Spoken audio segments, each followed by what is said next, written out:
और चलिए आज जो पैनल में खास मेहमान हमारे साथ जुड़े हुए हैं, आज हैं सौरभ सिकदर साहब बीजेपी से, कांग्रेस से हमारे साथ अबू शर्मा हैं, शुभांकर भट्टाचार्य है राजनीतिक विश्लेषक, डॉक्टर मोहम्मद आमीन साहब हैं farmer joint director election commission, और ऋषि शंकर मिश्रा जी हमारे साथ पॉलिटिकल एनालिस्ट, और साथ ही आप देख रहे हैं मेरे साथ मेरे दो सहयोगी, वरिष्ठ सहयोगी संजय त्रिवेदी आपको नजर आ रहे हैं दिल्ली से लाइव, और कोलकाता से लाइव आप देख रहे हैं मनोज पांडे को।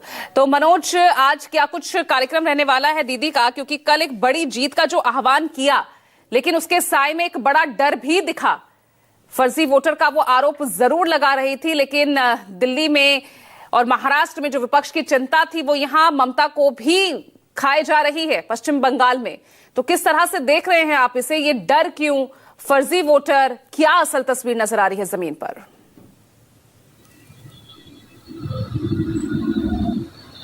जी पूजा, देखिए सबसे बड़ी बात है कि मुख्यमंत्री ममता बनर्जी ने खुला चैलेंज किया है। उन्होंने आरोप लगा रहे हैं कि ऑनलाइन किसी एजेंसी को ये जिम्मेदारी दिया गया है कि बंगाल में हर विधानसभा में 20 से 30 हजार वोटरों की संख्या बढ़ाई जाए। ये वोटर आखिर कहाँ के हैं? ये दिल्ली के वोटर हैं, ये गुजरात के वोटर हैं।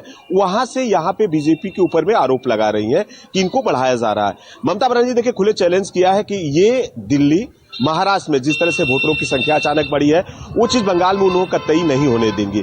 और देखिए खेला का जिक्र कर रही है क्योंकि 2026 में उनका कहना कि और बड़ो खेला होबे, यानी और ज्यादा जीत से उनको यहाँ पे आना है। तो साफ तौर पे देखिए कि मुख्यमंत्री ममता बनर्जी इन सब चीजों को लेकर लगातार सतर्क हो चुकी है, क्योंकि देखिए अरविंद केजरीवाल, ममता बनर्जी ने देखा कि दिल्ली में ताम धाम सन वहां पे फ्री सारी चीजों को उन्होंने दे रखा था, सभी कुछ को देखा था, लेकिन उसके बाद भी बीजेपी वहां पे सत्ता पे काबिज हो चुकी है।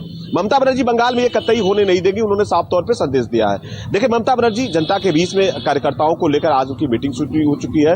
सुब्रत बक्सी है जो सीनियर नेता है, उनके नेतृत्व में कमेटी ममता बनर्जी ने प्लान बी बनाया है, यानी आज से सारे जो ब्लॉक स्तर पे टीएमसी के जो कार्यकर्ता है वहां पे आएंगे और वोटरों को जो संख्या है, यानी कितने वोटर पहले थे, कितने नए वोटर जुड़े हैं, इन सब चीजों का ममता बनर्जी चर्चा करेगी और उसका रिपोर्ट ममता बनर्जी खुद देखेगी। यदि कहीं गड़बड़ियां पाई जाएगी, साफ तौर पर उन्होंने कहा कि इलेक्शन कमीशन के सामने धरना देंगी। ममता बनर्जी ने कहा कि जो 26 दिन का हमने धरना दिया था उस बात का उन्होंने संकेत किया है, और उन्होंने साफ तौर पर कहा है कि बंगाल में बीजेपी का जमानत इस बार जब्त कर देंगे। यानी आप अंदाजा लगा सकते हैं कि जहां पे मुख्यमंत्री ममता बनर्जी जब 34 साल वाम शासक था, वहां पे लगातार मुख्यमंत्री ममता बनर्जी भी यही सवाल उठाया करती थी कि बांग्लादेशियों का वोटर संख्या को यहाँ पे बढ़ाया जा रहा है, यानी जो बांग्लादेशी है उनके वोटर बढ़ रहे हैं। कैसे यहाँ पे सीपीएम उसी से सत्ता में काबिज थी, और ममता बनर्जी भली भांति जानती है कि कहीं ऐसा कुछ समीकरण हुआ, वोटरों की संख्या बढ़ती है या ऐसा कुछ होता है तो ममता बनर्जी के लिए कितनी बड़ी चुनौती होगी, ये साफ तौर पे ममता बनर्जी को भली भांति पता है। इसको लेकर देखिए कि पूरे अब ममता बनर्जी पूरी रणनीति तैयार चुकी है, और 2026 का देखिए चुनाव की तैयारियों से ममता बनर्जी देखिए कोलकाता हो या जिले में सारे जगहों पे ममता बनर्जी ने क्या क्या काम किया है 2011 के सत्ता में आने के बाद। देखिए लक्की भंडार है, स्वास्थ्य साथी कार्ड है, यहाँ पे जिस तरह से लक्की भंडार ममता बनर्जी का महिलाओं को 1000 रुपया देना है, बच्चियों को जो यहाँ स्कूल में जाती है उन्हें टैब दिया जाता है, साइकिल दिया जाता है, और यहाँ पे कन्याश्री जो गर्ल को लड़कियों को दिया जाता है। इस तरह के पोस्टरों की अब धीरे धीरे पूरी शुरुआत हो चुकी है। यानी ममता बनर्जी अब ये चाहती है कि बंगाल में इस बार कैसे आया जाए, अपने विकासों को कामों को कार्यकर्ताओं को यहाँ पे बता रही है। और ममता बनर्जी ने एक संदेश ये साफ तौर पर दिया है कि जो कार्यकर्ता अच्छा काम कर रहा है, यानी जो नेता अच्छे काम कर रहे हैं उन्हें तो आगे किया जाएगा, उन्हें बढ़ाया जाएगा, उनका प्रमोशन होगा, लेकिन जो कार्यकर्ता ऐसे हैं जो शिकायत कर रहे हैं या पार्टी को हराना चाहते हैं, पार्टी को डुबाना चाहते हैं, तो उन्हें कतई बख्शा नहीं जाएगा। इस बात का संकेत था, और इसी को लेकर तमाम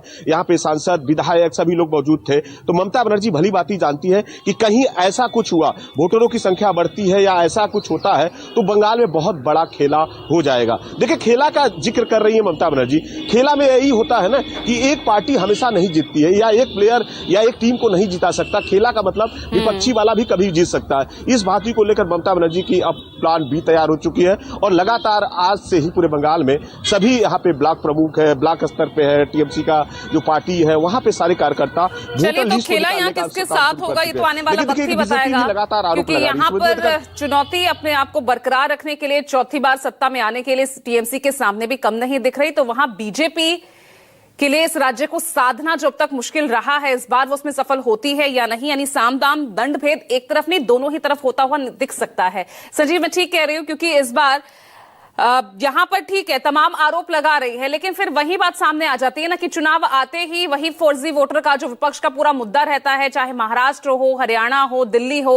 और अब यहां जब पश्चिम बंगाल में ममता बनर्जी जैसी मजबूत नेता अगर ये सवाल खड़ा करती दिख रही है, तो वाकई कहीं ना कहीं एक डर और चुनौती उन्हें भी महसूस हो रही है, जिसकी तरफ इंगित कर रहे थे यहां मनोज पांडे। तो इस बार की ये 26 की लड़ाई इंडिया वर्सेस एनडीए दिखेगी या बीजेपी वर्सेस टीएमसी?